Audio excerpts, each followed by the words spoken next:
next researcher we're going to hear from is Elizabeth Salmon from the University of Kentucky. She's going to talk to us about brain-machine interfaces.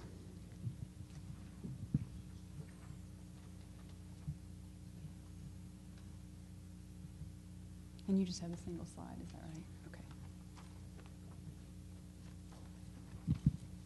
So my name is Elizabeth Salmon. I do my research at the Center for Biomedical Engineering at the University of Kentucky.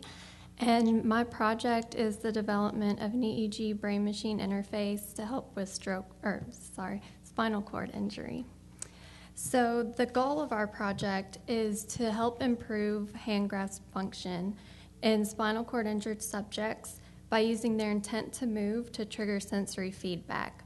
So spinal cord injury can cause disability, like very widely ranging levels of disability, and we're concerned with those who have some hand function, but it's definitely impaired.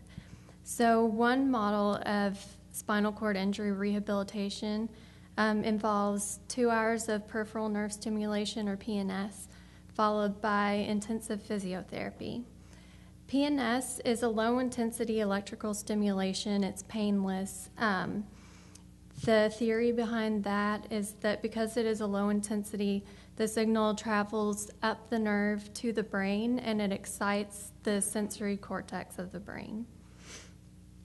And this increased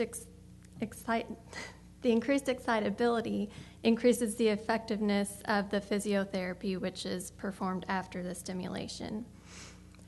And the physiotherapy usually involves highly repetitive exercises to strengthen the remaining connections between the limb and the brain. PNS and cortical stimulation can also increase the adaptability of the brain. This uses a loop of motor and sensory input. So the cortex is stimulated, it travels down the spinal cord and acts on the limb, and the peripheral nerve stimulation travels up to the brain. And having both the motor and sensory input is extremely important to proper motor function. Just 2 simple examples to give you an idea of the importance. Trying to walk if your leg has fallen asleep, or if your mouth is numb and then trying to talk. Both of those are very difficult things to do.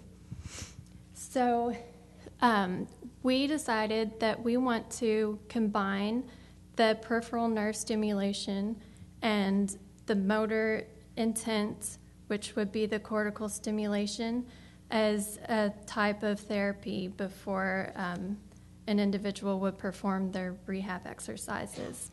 So to detect a subject's intent to move, we will use an EEG brain-machine interface.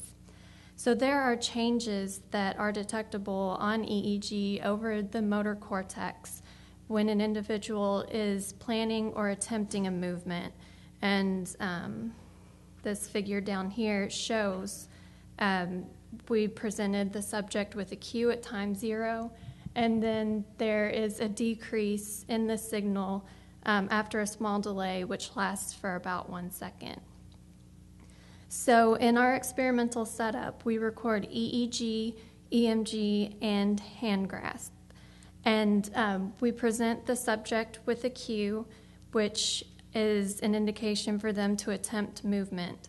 And we monitor their EEG, and if we detect the change in the signal, we will deliver the stimulus. So we have the cortical activation paired with the peripheral stimulation. And so far from our data, we've seen that this should be possible to carry out. And our next step will be to carry out a small clinical study with our collaborator, Dr. Lumi Sawaki, with UK's Department of Physical Medicine and Rehabilitation. And we're hoping that we can help spinal cord injured subjects have greater improvement in their function and quality of life. Thank you.